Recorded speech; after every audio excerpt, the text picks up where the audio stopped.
Nauru বিশাল প্রশান্ত মহাসাগরের মাঝখানে এটি অবস্থিত। মানচিত্রে এটিকে ছোট বিন্দুর মতো দেখা যায়। এটি সবচেয়ে ছোট স্বাধীন প্রজাতন্ত্র। কিন্তু আপনি শুনে অবাক হবেন, এই দেশে প্রতি বছর মাত্র 200 জন মানুষের কম এখানে ভ্রমণে আসে। আমি ইস্তাম্বুল বিমানবন্দরে 3 ঘন্টা আগে পৌঁছে এই যাত্রা শুরু করেছিলাম। আমি প্রায় 13.5 ঘন্টা সময় ব্যয় করে সান ফ্রান্সিসকোতে পৌঁছাই। 7 ঘন্টা লে ওভারের পর আমি ফিজি দ্বীপপুঞ্জের নাদিতে আরেকটি 13 ঘন্টার দীর্ঘ ফ্লাইটে উঠি এবং তারপর আবার 7 ঘন্টা লে ওভারের জন্য অপেক্ষা করি। নাদি থেকে নাউরুতে যাওয়ার ফ্লাইটে 75% আসন খালি থাকা সত্ত্বেও সেখানে পৌঁছতে 4 ঘন্টা 30 মিনিট সময় লেগেছে এবং অবশেষে আমরা 48 ঘন্টার অন্তহীন যাত্রা শেষ করলাম। এটি বিশ্বের সবচেয়ে কম পরিদর্শিত দেশ এবং খুব কাছাকাছি দেশগুলো এখান থেকে হাজার হাজার কিলোমিটার দূরে। দ্বীপে পা রাখার পর আমাকে পরবর্তী ফ্লাইটটি ছাড়ার জন্য অপেক্ষা করতে হবে, যা প্রায় 1 সপ্তাহ পরে পাওয়া যাবে। নাউরু বৃহৎ প্রবল প্রাচীর দ্বারা বেষ্টিত, আর এগুলো বড় বড় জাহাজগুলোকে উপকূলে আসতে বাধা দেয়। একসময় এই বিচ্ছিন্ন দ্বীপে স্থানীয় অধিবাসীদের এত বেশি সম্পদ ছিল যে তারা এই সম্পদ দিয়ে কি করবে তারা নিজেরাও জানতো না। 1975 সালে ফসফেট আবিষ্কারের পর তারা ধনী পথে যাত্রা শুরু করে এবং তারা সর্বোচ্চ জিডিপি আয়ের দেশে পরিণত হয়। যাই হোক, বর্তমানে এই ধ্বংসপ্রাপ্ত জমিতে কোনো ফল বা সবজির চাষ হয় না। প্রক্রিয়াজাত খাবারই এখানের একমাত্র উপায়।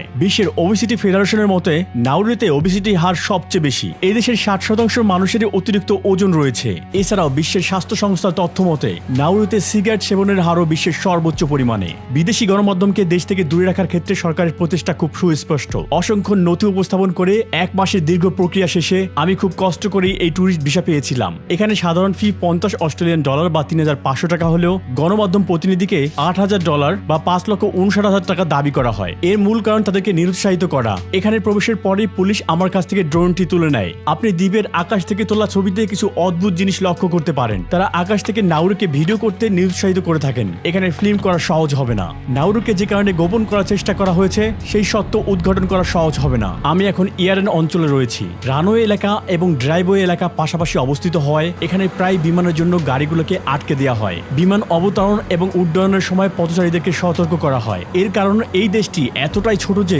স্ট্রিপ আকারের বিমানবন্দরটি দ্বীপের সমগ্র দক্ষিণ এবং পশ্চিম উপকূল জুড়ে বিস্তৃত রয়েছে।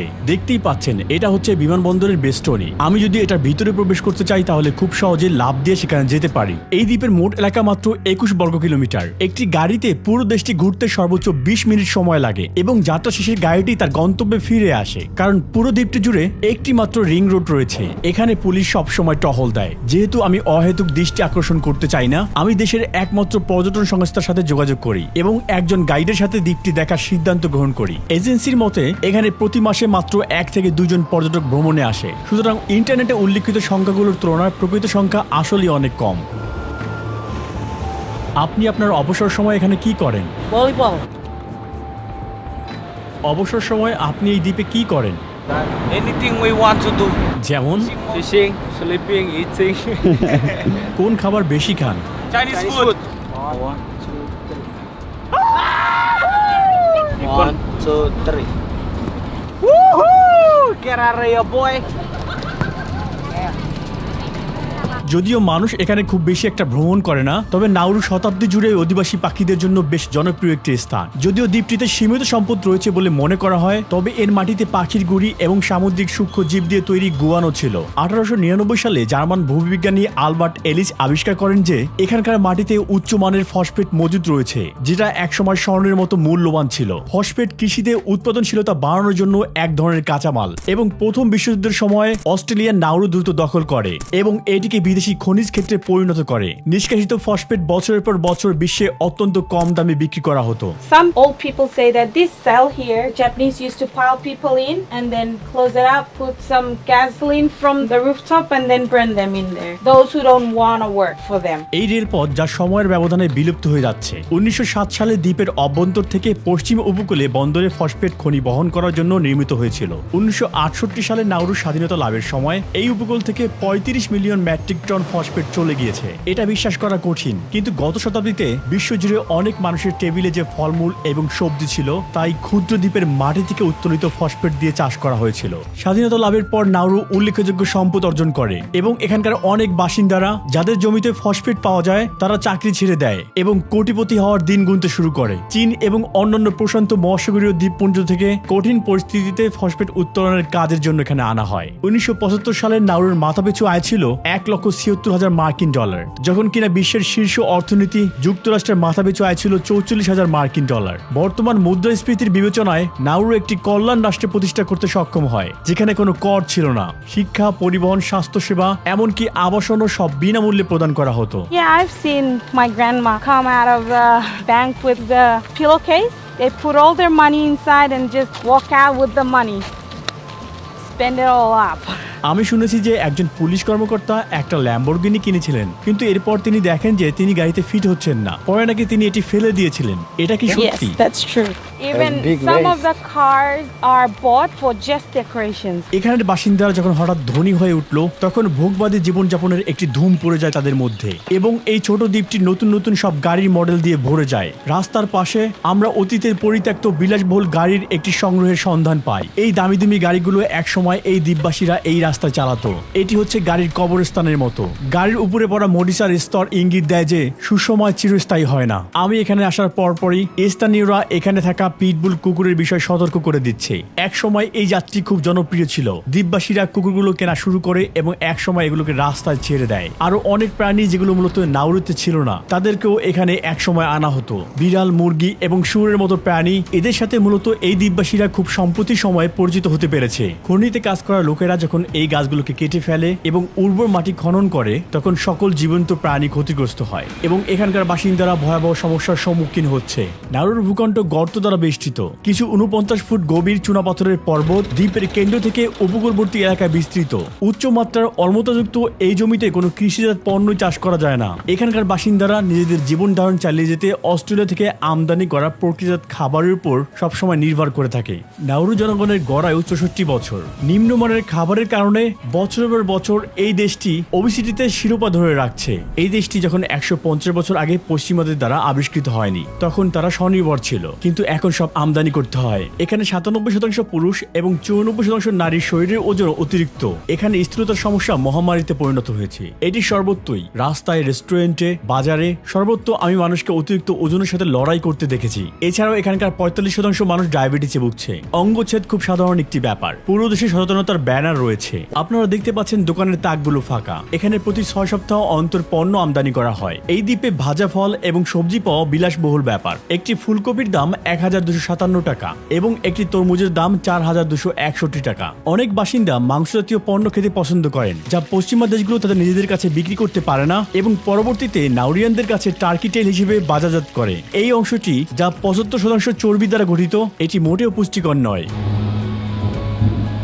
এখানে ফসফেট খননের আরেকটি অসুবিধা হচ্ছে বাসস্থানের অভাব। এই ধ্বংসযজ্ঞ নাউরির 80% মানুষকে বসবাসের অযোগ্য করে তুলেছে। আনুমানিক 14,000 বাসিন্দা মাত্র 4 বর্গ কিলোমিটার বা 1.5 বর্গ মাইল উপকূলীয় এলাকায় সীমাবদ্ধ হয়ে পড়েছে। এই জায়গাটিকে বলা হয় বুয়াডা লাগুন। এখানে উদ্ভিদ রয়েছে এবং এটি অতীতের কথা মনে করিয়ে দেয়। নাউরু একসময় এই উদ্ভিদে ভরা ছিল, কিন্তু এখন এসব অদৃশ্য হয়ে গিয়েছে। এখানে আপনি এখনো কলা, পান্ডানাস এবং আনারস গাছ দেখতে পাবেন। মূর্তির মতো দাঁড়িয়ে আছে নাউরুর উপকূলবর্তী প্রবাল পাথর, যেগুলোর উচ্চতা 5 মিটার থেকে 16 ফুট পর্যন্ত।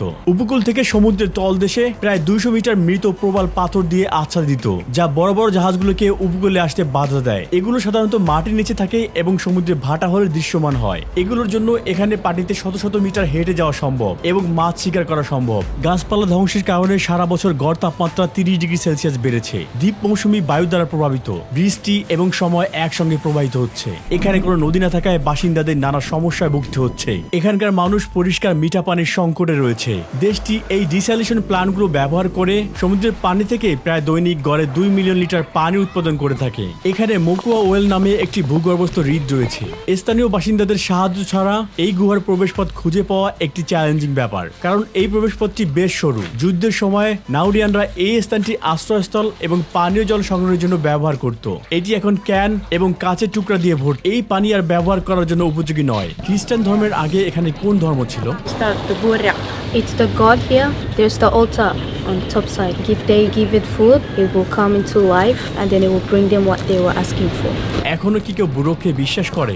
Some. They believe that this water here and they've witnessed that if you come and take a dip, It will heal your skin or maybe some other diseases. নাউরুর কোনো অফিসিয়াল রাজধানী নেই, তবে ইয়ারেন জেলায় সকল institution যেমন parliament house, দূতাবাস, দেশের একমাত্র পুলিশ স্টেশন, ফায়ার ডিপার্টমেন্ট এবং বিমানবন্দর অবস্থিত। এখানে থাকা মোট 11টি স্কুলের মধ্যে 3টি হাই স্কুল এবং একটি স্টেট বিশ্ববিদ্যালয়। এই দ্বীপে প্রায় সবাই ইংরেজিতে কথা বলতে পারে, তবে স্থানীয়রা প্রথম ভাষা হিসেবে নাউরিয়ান ভাষা বেছে নিয়েছে। উদাহরণস্বরূপ, দেশটির নাম নাউরু, এই শব্দের অর্থ আমি সমুদ্রে যাই। আপনারা কিভাবে হ্যালো বলেন? Right there. Right there. আর আপনি কেমন আছেন? Come over more. More. আমি এখানকার পার্লামেন্ট অর্থাৎ সংসদ ভবনে এসেছি। প্রত্যাশিত আনুষ্ঠানিক পরিবেশের বিপরীতে এটি দ্বীপের স্বচ্ছন্দ পরিবেশকে প্রতিফলিত করে। কোনো নিরাপত্তা নেই এবং আমাকে ফোন দিয়ে ছবি এবং ভিডিও তুলতে অনুমতি দেওয়া হয়েছে। মাত্র 19 আসনের এই সংসদটি বিশ্বের অন্যতম ছোট সংসদ। এখানকার লোকেরা যদি আমার ভিডিওর উদ্দেশ্য সম্পর্কে জানতো তাহলে হয়তো তারা আমাকে এখানে প্রবেশ করতে দিত না। 1970-এর দশকে নাউরু সরকার বুঝতে পেরেছিল যে তাদের ফসফেট মজুদ শেষ হয়ে যাচ্ছে। এরপরে তারা বিদেশি সম্পত্তিতে বিনিয়োগ শুরু করে, যার মধ্যে রয়েছে মেলবোর্নের নাউরু হাউস, হাওয়াইয়ের নাউরু টাওয়ার, গুয়ামের প্যাসিফিক স্টার হোটেল, ওয়াশিংটনের প্যাসিফিক হাউস, ফিজির দ্য গ্র্যান্ড প্যাসিফিক হোটেল এবং এরকম অনেক কিছু। যাই হোক, দুর্নীতি এবং অব্যবস্থাপনা 1990 দশকে সরকারকে প্রতি বছর কোটি কোটি ডলারের ঘাটতিতে ফেলে এবং ফসফেট থেকে উদ্বুদ্ধ সম্পদ খুব শীঘ্রই শেষ হতে শুরু করে। রাষ্ট্রের কল্যাণ ধরে রাখার জন্য দেশটির সরকার ড্রাগ কার্টেল, রাশিয়ার মাফিয়া এবং আল কায়দার মতো সংগঠনের সাথে অর্থ পাচারের কেলেঙ্কারিতে জড়িয়ে পড়ে। নাউরু 400টির বেশি বিদেশি ব্যাংকে লাইসেন্স প্রদান করেছে এবং সেটি এমন একটি অবস্থার অধীনে যেখানে শাখা প্রতিষ্ঠানের প্রয়োজন হয় না। এবং সেই সময়ের মধ্যে শুধু রাশিয়ার মাফিয়া নাউরুর বিভিন্ন ব্যাংকগুলোর মাধ্যমে প্রায় 70 মিলিয়ন মার্কিন ডলারের বেশি অর্থ পাচার করে। এরপরে আন্তর্জাতিক চাপের ফলে দেশটির অবৈধ ব্যাংকিং কার্যক্রম বন্ধ হয়ে যায় এবং 2004 সাল থেকে নগদ ভিত্তিক অর্থনীতি ব্যবহার করতে বাধ্য করা হয়েছে। অস্ট্রেলিয়ান ডলার হলো নাউরুর অফিসিয়াল মুদ্রা। দেশটির একমাত্র এটিএমেও এখন টাকা নেই। এজন্য আমি আমার সাথে কিছু নগদ অর্থ বহন করেছি, কারণ এখানে ক্রেডিট কার্ডও গ্রহণ করা হয় না। অর্থ পাচার রোধ প্রচেষ্টার পর বর্তমানে দেশটিতে অস্ট্রেলিয়ার মাত্র একটি ব্যাংক পরিচালিত হয়। 2000 সালে এসে ফসফেট মজুদ একেবারে শেষ হয়ে যায়। ফসফেট রপ্তানি তার স্বর্ণযুগের তুলনায় মাত্র 1% নেমে আসে। এরপরে দেশটির কেন্দ্রীয় ব্যাংক দেউলিয়া হয়ে যায় এবং বিদেশে এর সম্পত্তিগুলো একের পর এক বিক্রি হয়ে যায়। আমরা টপ সাইডের মধ্যে দিয়ে যাওয়ার সময় আমরা খনি খননকারী যন্ত্রগুলো দেখেছি। দেশটি এখনো ক্ষুদ্র পরিসরে ফসফেট উত্তোলন অব্যাহত রেখেছে। যদি তারা আরেকটি ফসফেটের খনি আবিষ্কার করে তাহলে কি তাদের সমর্থন করবেন? I'll just say leave the nature alone, because even Nauru now digging to the ground, we're gonna sink. বর্তমানে দেশটির জনসংখ্যার 52% দরিদ্র সীমার নিচে জীবনযাপন করছে এবং তারা গির্জার সহায়তায় বেঁচে থাকার চেষ্টা করছে। দরিদ্র এলাকায় অতিরিক্ত মানসিক চাপ তামাক সেবনের অন্যতম কারণ হয়ে দাঁড়িয়েছে। 2020 সালের তথ্য অনুযায়ী নাউরু বিশ্বের সবচেয়ে ধূমপায়ী দেশ হিসেবে রেকর্ড করেছে। এই দ্বীপটিতে মোট 5টি সৈকত রয়েছে। এগুলো আংশিকভাবে রাবারের টায়ার এবং আবর্জনা দিয়ে আবৃত করা হয়েছে। 2011 সালে নাউরু অর্থনৈতিক সহায়তার বিনিময়ে অস্ট্রেলিয়া থেকে অবাঞ্ছিত শরণার্থীদের গ্রহণ করতে রাজি হয়। প্রায় 1000 শরণার্থী, যাদের অধিকাংশই আফগান, ইরাকি এবং ইরানি বংশোদ্ভূত, অনির্দিষ্ট কালের জন্য আটক রাখা হয়। টপ সাইডে সেখানে 3টি শরণার্থী শিবির স্থাপন করা হয়েছে। মানুষকে বছরের পর বছর ধরে প্লাস্টিকের তাঁবুতে থাকতে বাধ্য করা হয়েছিল, প্রচন্ড সূর্যের তাপের নিচে, এমনকি পরিষ্কার পানি ছাড়াও। অনেকে এই অমানবিক দুর্দশাগ্রস্ত অবস্থা এবং নির্মম অত্যাচার থেকে বাঁচতে নিজেদের শেষ করতে চেয়েছিল। এই পরিস্থিতিতে সবচেয়ে বেশি কষ্ট পেয়েছে শিশুরা, যারা শিবিরের সংখ্যা সবচেয়ে বেশি। অস্ট্রেলিয়া এই শিবিরগুলোতে গড়ে প্রতি বছর প্রায় 550 মিলিয়ন মার্কিন ডলার খরচ করেছিল। আমি যদি অন্যভাবে বলি, নাউরু সরকার দ্বীপে আটক প্রতিটি শরণার্থীর জন্য 5 লক্ষ মার্কিন ডলার লাভ করেছে। যখন আমি এই এলাকায় যাওয়ার চেষ্টা করেছিলাম, হঠাৎ করেই ব্যারিকেড আমার পথের সামনে পড়েছিল। তারা টপ সাইডের 3টি ভিন্ন স্থানে শিবিরগুলোতে যাওয়ার সমস্ত রাস্তা বন্ধ করে দিয়েছিল। তবু আমি বাইরে থেকে শুটিং করার উপায় খুঁজে পেয়েছিলাম। প্রায় 2 দশকের জন্য এই শিবিরগুলো চিকিৎসায় অবহেলা, দুর্ঘটনা এবং অসংখ্য ব্যক্তির জীবন হারানোর মতো দৃশ্য প্রতীয়মান হয়েছে। সম্প্রতি এক প্রতিবেদনে বলা হয়েছে ওই স্থানগুলো এখন সম্পূর্ণভাবে খালি। যাই হোক, স্থানীয়দের এই বিষয়ে নির্দিষ্ট কোনো জ্ঞান নেই। বর্তমানে নাউরু কানাডা ভিত্তিক মেটালস কোম্পানির সহযোগিতায় গভীর সমুদ্র খননে জড়িত হওয়ার জন্য দিন গুনছে। তাদের পরিকল্পনা হচ্ছে পলিমেটালিক পথের উত্তোলন করা, যা কেবল প্রতি মিলিয়ন বছরে মাত্র কয়েক মিলিমিটার বৃদ্ধি পায়। ব্যাটারিতে পাওয়া কোবাল্ট, নিকেল এবং ম্যাঙ্গানিজের মতো ধাতু ধারণকারী এই পাথরগুলো নিকট ভবিষ্যতে শক্তির উৎস হবে। বিজ্ঞানীরা সতর্ক করে দিয়েছেন যে এই কার্যক্রমগুলো সামুদ্রিক জীবনকে ঝুঁকিতে ফেলবে, হ্রাস করে দিবে সমুদ্রের কার্বন শোষণের ক্ষমতা এবং দেখা যাবে জলবায়ুর পরিবর্তন। আপনি মাত্রই যে নাউরুর ভিডিওটি উপভোগ করেছেন সেটি